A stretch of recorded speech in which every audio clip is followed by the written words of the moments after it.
Com o gol do recém-contratado Carlos Espí nos acréscimos da partida, o Real Madrid derrotou o Espanhol por 2-1 na Catalunha, em jogo que marcou a reestreia de José Mourinho no clube merengue após 13 anos. Diante disso, vamos debater as primeiras impressões da nova temporada madridista sob o comando do Special One. Isso é claro, depois de você deixar o seu like e se inscrever no nosso canal.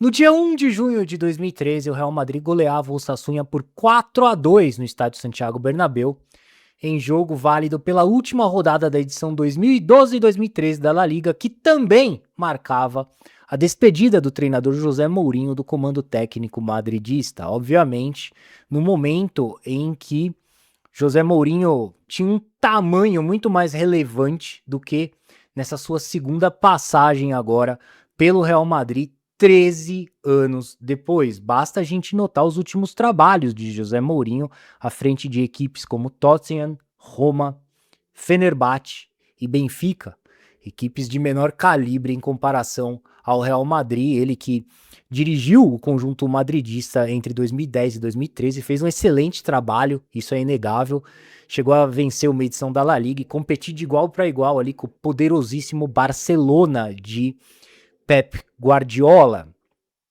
Mas por que o Florentino Pérez contratou o José Mourinho, então, nesse período mais de baixa na sua carreira? Certamente para resolver os problemas referentes ao vestiário, né? O Real Madrid teve graves problemas internos na última temporada, seja com o ex-treinador Xabi Alonso entrando em rota de colisão com alguns jogadores como Vinícius Júnior, como Rodrigo, como Federico Valverde, seja com problemas envolvendo os próprios atletas, né? Quem não se lembra da confusão entre Aurélien Tchouaméni e Federico Valverde no final da temporada.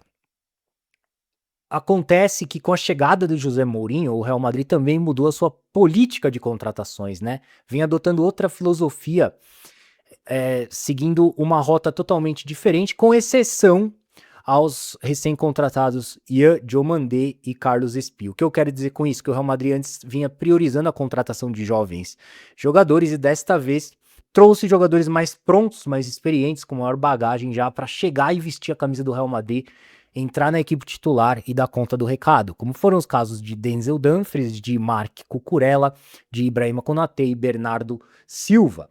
Diante de todo esse contexto, fica fácil a gente compreender por que a reestreia de José Mourinho no comando técnico do Real Madrid estava realmente repleta de expectativas, sobretudo porque os torcedores madridistas queriam entender qual equipe ele mandaria a campo, qual seria a escalação inicial do Real Madrid nessa rodada de estreia na La Liga.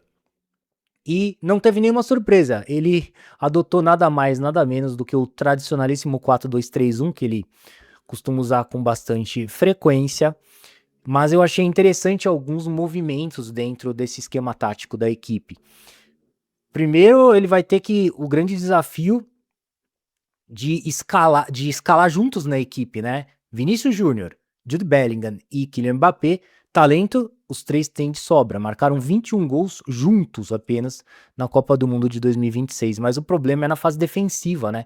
A gente sabe muito bem que hoje as equipes costumam se defender com 9 jogadores no mínimo, né?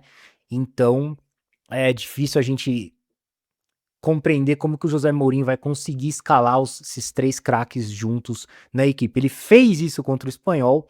Eu vou deixar a escalação aí na tela para você. E como eu dizia, como pontos positivos, eu diria que o corredor direito funcionou muito bem com o Denzel Dumfries aí como lateral e o Arda Güler um pouco como meia direita adiantado. O Dumfries é um lateral muito agudo que ataca mesmo o corredor, joga mais em profundidade, e o Arda Güler puxava o jogo para o meio, achei isso bem interessante.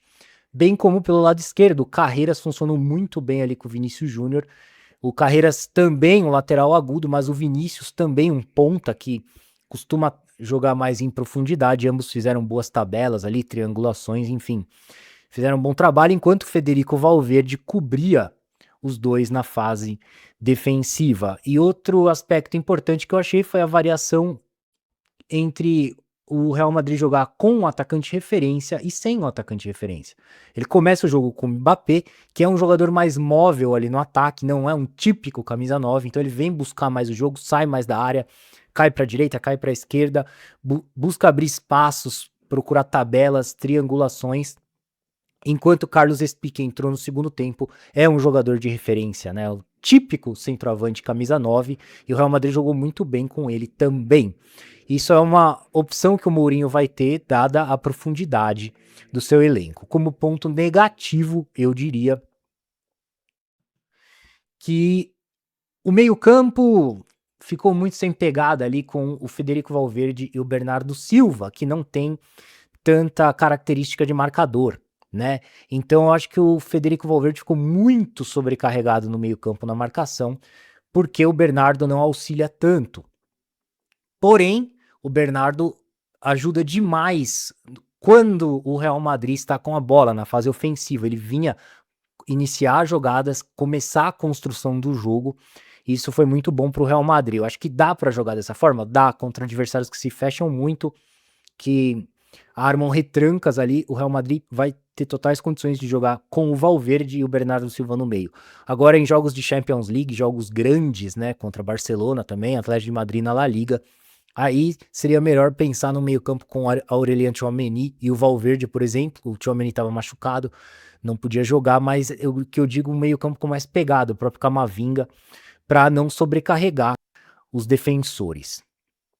O Real Madrid jogou melhor do que o Espanhol, mereceu a vitória, mas não foi aquela partida de encher os olhos. 63% de posse de bola do Real Madrid, foram 21 finalizações madridistas contra apenas 8 da equipe catalã. Até vou colocar os dados do SofaScore aí na tela para você, tá aí. O goleiro do Espanhol, Dimitrovic, chegou a fazer 6 defesas contra apenas 2 do Courtois, então foi o triplo de defesas feitas pelo goleiro do Espanhol em comparação ao goleiro do Real Madrid. O Real Madrid jogou melhor nos primeiros 25 minutos de jogo, tanto é que abre o placar muito cedo, aos 6 minutos com Jude Bellingham, mas cai de rendimento a partir de então, dos 25 minutos iniciais ali, muito por conta do aspecto físico, tá? O Real Madrid tá muito aquém das expectativas fisicamente, o Espanhol se aproveita disso e chega ao empate aos 28 minutos. No segundo tempo, o Real Madrid melhora um pouco, controla novamente as ações da partida, dita o ritmo do jogo, mas sem tanta pressão assim. Porém, de tanto insistir, o Real Madrid chegou ao gol, até porque o Espanhol só se propôs a não sofrer gols, né? Ele queria levar aquele pontinho ali para a tabela e abriu mão do ataque, enquanto o Real Madrid foi o time que mais buscou mesmo a vitória, mereceu, com Carlos Espí, que havia entrado aos 35 minutos do segundo tempo no lugar de Jude Bellingham. O atacante recém-contratado, eu coloco ele até por conta desse gol como um dos destaques do Real Madrid nessa partida. Ele chega aí para ser um reserva imediato do Kylian Mbappé para brigar por posição com o Endrick, que não estava no banco de reservas devido a um problema muscular. Na temporada passada, o Carlos Espí chegou a fazer 13 gols em 27 partidas pelo Levante, logo em sua primeira partida defendendo as cores do Real Madrid, já balança as redes mostrando seu cartão de visita. Outro destaque do Real Madrid, eu colocaria o Ibrahima Konaté. Jogou muito bem, em posição física, bom posicionamento, fez uma ótima dupla ali com o Roysen, dando a impressão que já joga no Real Madrid há muito tempo. O zagueiro francês fez uma partidaça, realmente não cometeu nenhum erro, não perdeu nenhuma disputa. Eu coloco ele como um dos principais nomes do Real Madrid nessa vitória contra o Espanhol na estreia merengue na La Liga.